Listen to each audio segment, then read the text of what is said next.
નમસ્કાર મિત્રો, અમારા વિડીયોમાં આપ સૌનું હાર્દિક સ્વાગત છે. મિત્રો, આજે આપણે વાત કરવાના છીએ પકો હજુ તો ભીંડો તોલતો હતો.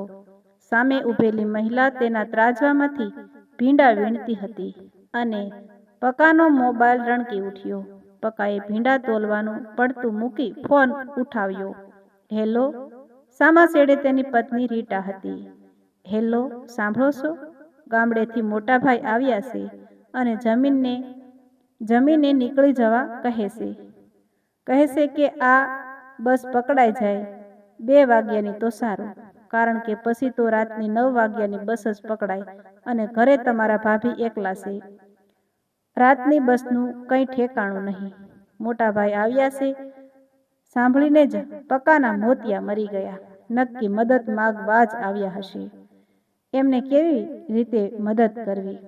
પકાનું ધ્યાન હવે ભીંડા તોલવામાંથી હટી ગયું. તેણે ઝટપટ ભીંડા તોલીને આપી દીધા અને સાયકલ મારી મૂકી સોસાયટીની બહાર. બીજી સોસાયટીમાં કેટલા વર્ષો થઈ ગયા ગામ અને ઘર છોડીએ. તે વખતે તો ઘરનો અને ખેતીનો બધો જ વહીવટ મોટાભાઈ પાસે હતો. તેના નવા લગ્ન થયા હતા રીટા સાથે. રીટાની મમ્મી એટલે કે તેની સાસુએ જ એક દિવસ તેને કહ્યું, જુઓ પ્રકાશલાલ, તમે તો ભોળા છો. તમારા મોટાભાઈ અને ભાભી ખેતીની આવકમાંથી પૈસા કાઢી પોતાનો દલ્લો ભેગો કરે છે અને જ્યારે જુદા થવાનું આવશે ત્યારે તમારે ભાગ ઢેફા અને દેવા સિવાય કશું જ નહીં આવે. એના કરતાં જેટલા વહેલા જુદા થાવ એટલું તમારા ફાયદામાં. ગામના પણ 2-4 લોકોએ તેને આ બાબતથી સાવચેત કર્યા. આખરે તેણે મોટાભાઈ પાસે પોતાનો ભાગ માગી જ લીધો. મોટા કાકાએ તેને ઘણો સમજાવ્યો કે પકા, તું હાલ ભાગ ના માગીશ. મોટો કુટુંબ પાછળ ઘસાઈ ગયો છે. તમારી 3 બહેનોના લગ્ન પણ મોટાએ દેવું કરીને કર્યા છે. તેને દેવામાંથી મુક્ત તો થવા દે. તારું લગ્ન પણ મોટાએ દેવું કરીને કર્યું છે. બાકી આ 2 એકર ભોયમાં કંઈ આવું જાહો જલાલીથી લગ્ન થાય ખરું? તેણે મોટા કાકાનું પણ મોઢું તોડી લીધું હતું અને કહ્યું હતું કે હું દેવામાં ભાગ આપવા તૈયાર છું. પછી શું વાંધો છે? જ્યારે ભાગ વહેંચવા બેઠા ત્યારે મોટા ભાઈએ દેવાની કોઈ વાત ના કરી. એટલે તેને લાગ્યું કે દેવાની વાત તો પોતે ભાગ ના માગે એ માટે જ ફેલાવવામાં આવી હતી. તે ખુશ થયો. તેની પત્ની રીટા ખુશ થઈ અને તેના સાસરિયા પણ ખુશ થયા. સાલો ટાઢા પાણીએ ખસ ગઈ. તેને ચોખ્ખો ભાગ મળી ગયો. કેટલા બધા વર્ષો વીતી ગયા એ વાતને પણ તેની મોટી દીકરી સુધી પણ પરણાવવા લાયક થઈ ગઈ અને સુધાની યાદ આવતા જ તેનું મન ખાટું થઈ ગયું. હા, એ સુધા, જેના વેસવાળ તો કરી રાખ્યા છે. વેવાય ઉતાવળ પણ કરે છે. પણ આ 1.5 વર્ષથી જે લોકડાઉન થયું છે તેના કારણે તે પોતે તો પાય માટે મોહતાજ થઈ ગયો છે. સુધા ખૂબ જ સમજુ છે. તેને ખબર છે કે તેના બાપ પાસે તેના હાથ પીળા કરવાના પૈસા નથી. સમાજમાં કઈ રીતે મોં બતાવવું એ એક પ્રશ્ન થઈ પડ્યો છે અને પોતાના બાપને આ સુગાલમાંથી છોડાવવા જ તેને દવા પી લીધી હતી. એ તો સમયસર રીટાએ દવાની શીશી જોઈ લીધી એટલે દીકરીને બસાવી શકાય, બાકી હાથથી જ ગઈ હતી. પોતાના ભાગની જમીન અને પોતાના ભાગનું અડધું ઘર લઈ તેણે એ વેચી દીધું. રાખનારા પણ કોણ હતા જે તેને મોટાભાઈ પાસે ભાગ માંગવા ચડાવતા હતા? તેને ડ્રાઇવિંગ આવડતું હતું. આથી તેણે એ પૈસામાંથી વાન ખરીદી અને સ્કૂલ વર્દીમાં મૂકી દીધી. ધંધો સારો ચાલતો હતો. 2 પૈસાની આવક થતી હતી. 2 પૈસા બચતા પણ હતા. ત્રીજા વર્ષે તેણે બીજી વાન ખરીદી, ડ્રાઈવર રાખ્યો, લોનથી ઘર લીધું. લહેરથી જીવતા હતા એ લોકો. એમાં આ કોરોના આવ્યો, કેટલાય કુટુંબોને ભરખી ગયો. તેનું કુટુંબ પણ તેની ઝપટમાં આવ્યું. તે માંડ માંડ બસ્યો, પણ આર્થિક રીતે પાયમાલ થઈ ગયો. લોકડાઉન આવ્યું, સ્કૂલો બંધ થઈ ગઈ, બધી વર્દી બંધ થઈ ગઈ. ડ્રાઈવરને પણ પગાર ક્યાંથી આપવો, છૂટો કરી દીધો. તો પણ ઘર ખર્ચ કેવી રીતે કાઢવો એ મૂંઝવણ હતી. તેણે બંને વાન પણ વેચી દીધી. પાણીના ભાવે જ વળી. કોણ આવામાં તેની વાન ખરીદે? માંડ માંડ ઘરાક મળ્યા. વાનના પૈસામાંથી વળી 1-2 મહિના ટૂંકા થયા. પણ બીજી બાજુ સુધાના સસરા લગ્ન માટે ઉતાવળ કરતા હતા. પણ કરિયાવર અને લગ્નના ખર્ચની જોગવાઈ થાય તો લગ્ન લેવાય ને. તેણે સાયકલ ખરીદી. સાયકલ ઉપર બંને બાજુ હૂક મુકાવ્યા. સવારમાં વહેલો ઉઠી મોટા માર્કેટ જાય, શાકભાજી ખરીદી લાવે અને ગલીએ ગલીએ સોસાયટીએ વેચવા નીકળી પડે. એનાથી માંડ માંડ ગુજરાન ચાલે. પણ તેમાંથી કંઈ લગ્ન થોડા થાય. તે ગામડે તો જતો જ નહોતો. પણ મોટા ભાઈ અને ભાભી સાથે ફોન ઉપર વાતો થતી હતી. મોટા ભાઈને પણ ખેતીમાં કોઈ બરકત નહોતી. છેલ્લા 3 વર્ષની સિઝન ફેલ ગઈ હતી. મોટા ભાઈ પણ દેવામાં ડૂબતા જતા હતા. આમ છતાંય તેને કહેતા હતા, અહીં કોરોના નથી, અહીં આવતા રહો, સાથે જીવશું અને સાથે મરીશું. પણ રીટાને એ મંજૂર નહોતું. સુધા મોટી થઈ ગઈ હતી. 1.5 વર્ષથી વિવાહ કરી રહ્યા હતા, પણ પૈસાનો બંદોબસ્ત થતો નહોતો.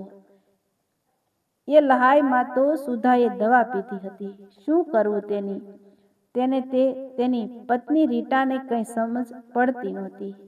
તેવામાં મોટાભાઈ ગામડેથી આવ્યા છે એવો પત્નીનો ફોન આવ્યો એટલે તેણે ધ્રાસકો પડ્યો. નક્કી ઘરમાં ખાવાના પણ સાસા પડતા હશે એટલે મોટાભાઈ મદદ માગવા જ આવ્યા હશે. મોટાભાઈ અને ભાભીને તો એમ હશે કે પારકાને ઘેર નોટો છાપવાનું મશીન હશે. 2 વાન રાખતો હતો એટલે એ લોકો પૈસાવાળા હશે એવો ભ્રમ હશે મોટાભાઈ અને ભાભીને. પણ એમને ક્યાં ખબર છે કે અમે કેવી રીતે જીવીએ છીએ. કાળી મજૂરી કરીએ છીએ અને દીકરી પરણાવવાની ચિંતામાં ઊંઘ પણ નથી આવતી. બધાએ ધંધા રોજગાર બંધ થઈ ગયા છે. શહેરમાં તો લોકો પાસે પૈસા જ નથી. લોકો શાકભાજી પણ માંડ ખરીદે છે. ના ચાલે એમ હોય ત્યારે જ કેટલેય ઉધારી થઈ ગઈ છે. પેલા ફ્લેટવાળા મનુબેન એક સમયે કહેવાય છે કે દરરોજ 100 રૂપિયાનું શાક ખરીદતા હતા. પણ છેલ્લા 10 મહિનાથી તેમના ઘરવાળાની નોકરી છૂટી ગઈ છે. તેમણે તો શાક લેવાનું જ બંધ કરી દીધું છે. દરરોજના નિયમ મુજબ તે દરરોજ તેમના ફ્લેટનો ડોરબેલ વગાડતો હતો. પણ તે દિવસે મનુબહેને બારણું ખોલીને તેને કહી દીધું કે હાલ અમારે શાકની જરૂર નથી, માટે રોજ બેલ ના મારતો. કેવી હાલત થઈ ગઈ છે આ દુનિયાની. કોઈનું કોઈ નથી. લોકો કદાચ કોરોનાથી નહીં મરે પણ ભૂખે મરી જશે. તેની સાથેના એક વાનવાળાએ તો આપઘાત કરી લીધો. ઘરમાં ખાવાના ફાંફા હતા, તેમાં વાહનના હપ્તા ભરવાના, ભાડે રહેતો હતો એટલે ઘરનું ભાડું આપવાનું અને 8 માણસોનું કુટુંબ હતું. ખોરાક જ ક્યાંથી પૂરો કરે. છેવટે બિચારાને આપઘાત કરવો પડ્યો. કરે પણ શું, ક્યાં જાય? મધ્યમ વર્ગનો જ મરો છે ને. આ લોકડાઉનમાં ના કહેવાય ના સહેવાય. મોટા ભાઈ પણ નક્કી મદદ માટે જ આવ્યા હશે. પેલો ગામવાળો સૂર્યો કહેતો હતો કે ગામમાં પણ કોરોનાના 10-12 કેસ આવ્યા છે. ક્યાંક મોટા ભાઈ તો બીમાર નહીં હોય ને. ભાભી કે છોકરા બીમાર હશે તો તેણે કંઈક કરવું પડશે. તે ભગવાનને મનોમન પ્રાર્થના કરવા લાગ્યો કે ભગવાન, મોટા ભાઈના ઘરમાં કોઈ બીમાર ના હોય. ચિંતામાં તે ઘેર પહોંચ્યો. મોટા ભાઈને પગે લાગ્યો. મોટા ભાઈની આંખો ઊંડી ઉતરી ગઈ હતી. ગાલ સોંટી ગયા હતા. માથાના બધા વાળ સફેદ થઈ ગયા હતા અને વધી ગયા હતા.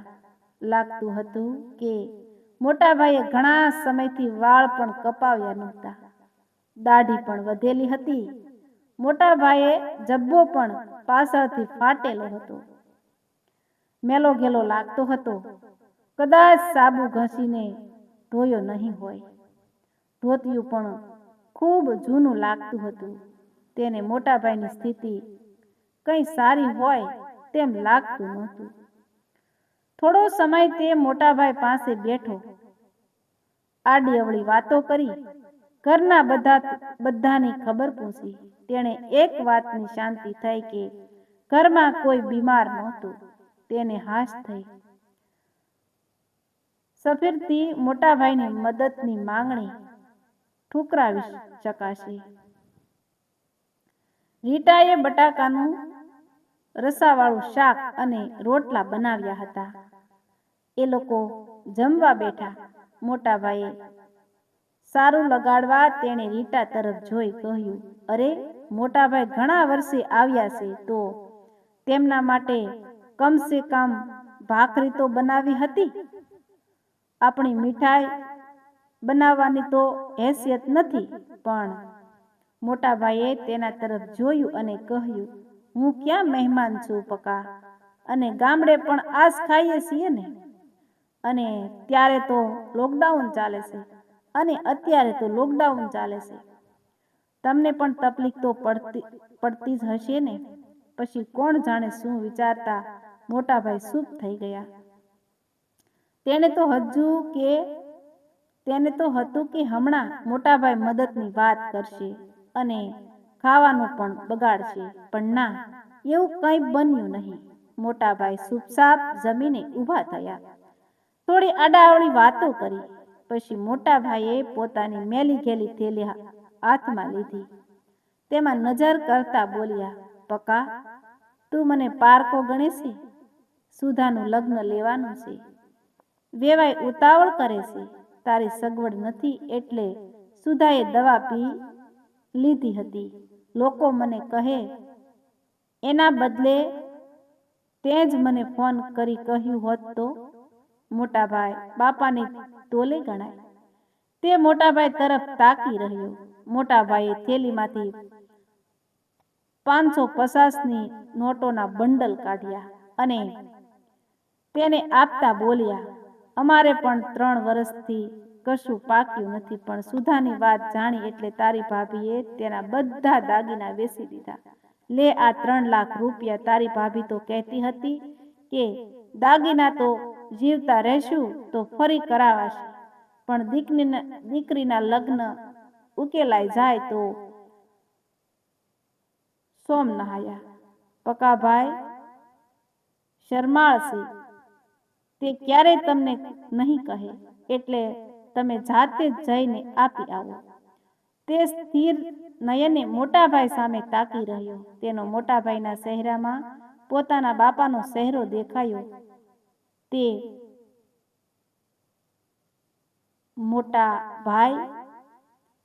મોટાભાઈની શીશ પાડીને તેણે બાજી પડ્યું. રીટા તો હવાસકસ થઈ ગઈ. તો મિત્રો, આવા જ નવા વિડીયો જોવા માટે અમારી ચેનલ લાઈક, શેર, સબસ્ક્રાઈબ કરી દેજો.